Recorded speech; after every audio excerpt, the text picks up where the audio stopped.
নদিয়ায় vote পরবর্তী হিংসার আবহে বিজেপি কর্মীর উপর হামলার অভিযোগ ঘিরে উত্তেজনা ছড়িয়েছে। আক্রান্ত বিজেপি কর্মীর নাম হারাধন ঘোষ।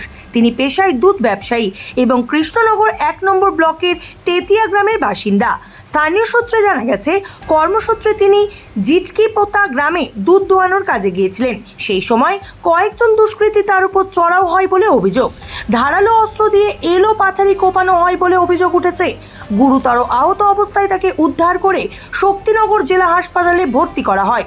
তার শারীরিক অবস্থার অবনতি হওয়ায় কলকাতায় স্থানান্তরের সম্ভাবনাও রয়েছে বলে জানা গেছে। ঘটনার খবর পেয়ে হাসপাতালে পৌঁছান এলাকার বিজেপি বিধায়ক সাধন ঘোষ।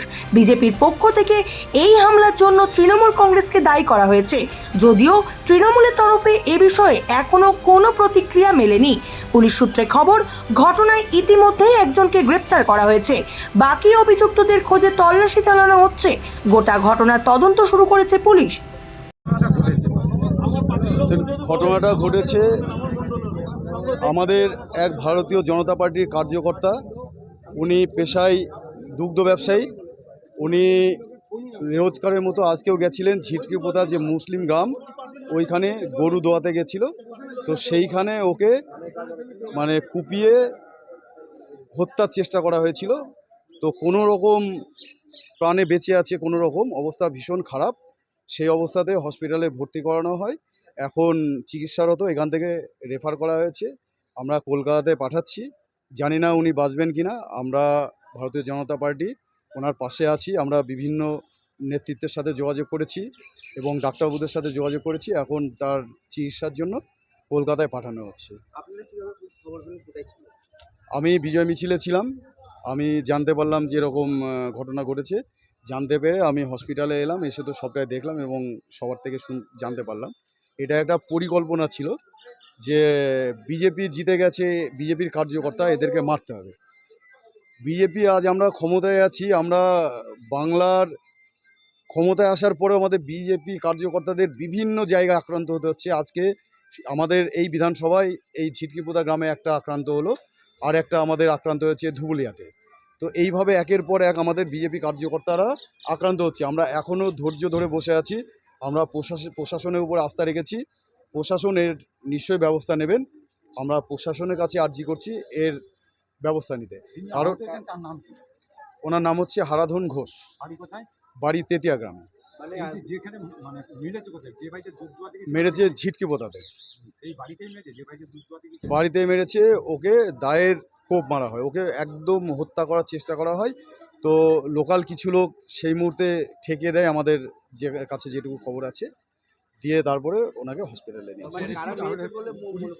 হ্যাঁ, এই মুহূর্তে যে মেরেছে সম্ভবত তাকে অ্যারেস্ট করেছে, আর সাথে আরও সাগরেতরা ছিল, তারা এখনও ধরা পড়েনি।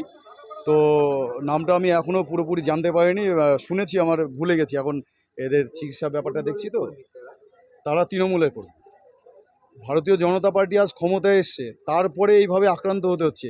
এবং একজন ঘোষ সম্প্রদায়ের মানুষ, হিন্দু সম্প্রদায়ের মানুষ, মুসলিম সম্প্রদায়ের মানুষ যেহেতু বিজেপি করে, তার অপরাধে তাকে কুপিয়ে হত্যা করার চেষ্টা করা হচ্ছে। আপনারা ভাবুন বাংলা কোথায় পৌঁছে গেছে।